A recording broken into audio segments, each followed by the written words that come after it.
and we have an enormous number of questions, and somehow we're going to make a judgment. So I think there's a lot of questions about technology. So I think I might ask our panel to sort of pull them all together and ask our panelists two things. We've heard a lot about how our academic staff had to revolutionize the way they taught and put all their material online and do that overnight. I'd like to perhaps ask Ian, we've now also got a new way of working for our non-academic staff. We're more flexible, we work from home, we have fun online. What do you think the impact on HR in the longer term is going to be as we can have more flexible work?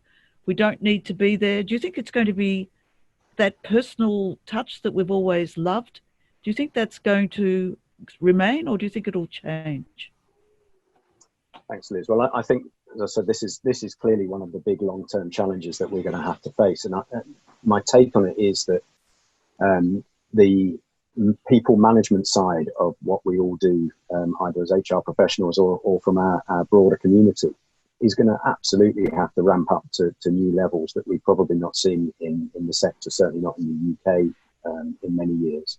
So for me, the HR challenge there is twofold. One, it's enabling and responding to those demands for greater flexibility, and then factoring in, as I said, what that means for our space requirements on campus. But equally, we need to support and engage our management cohort so that they can do the right thing by their staff, so that they can manage people off campus and they can help their teams to thrive in an environment where they don't necessarily have that day-to-day interaction, but they have much more flexibility about how and when they deliver their jobs.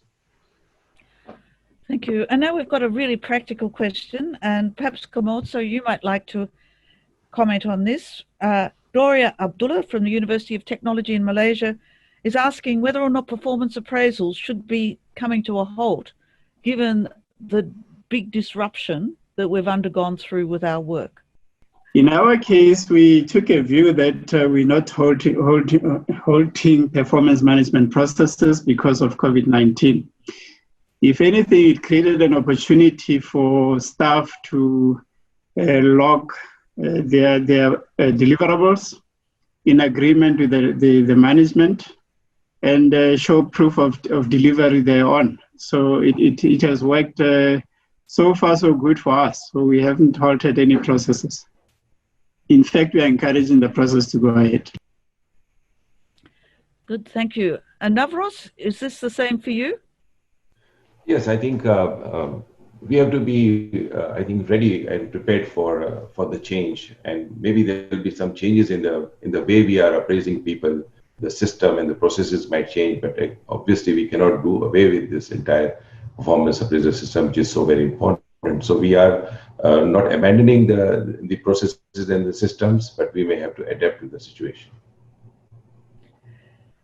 Yes, and one last question here, and this again is for you, Navros, and it's talking about, most of our speakers have dealt with this issue of stress, but is there anything we can do other than sort of teaching people more resilience, or is there anything in that area that you think we should be doing? We've got a question here about how can we change the behavior of individuals without causing them stress, from Dr. Mridula Mishra from India.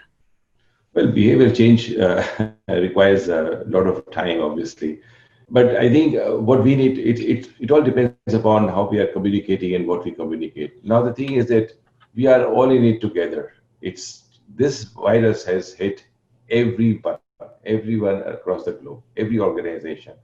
And just like what we say in HR, non-discriminatory policies, and we are open, we are non-discriminatory. The virus has been non-discriminatory, I think. It has gone to the west, gone to the east. So I think such messages can really help us improve employees' understanding of the situation and improve them to manage the uncertainties. So it will all depend upon how the organization and its leadership actually communicate and take the decisions which are in a sort of or manage those paradoxes well, so that employees have that confidence. And but again, the stresses will remain, and that's why the issues about mental health and various seminars and communications will certainly help in improving the behavior and managing stress.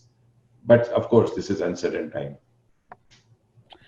Well, thank you so much, Navros. It's true, and it's a wonderful thing that we're all in this together, which is great, a mantra here in Australia.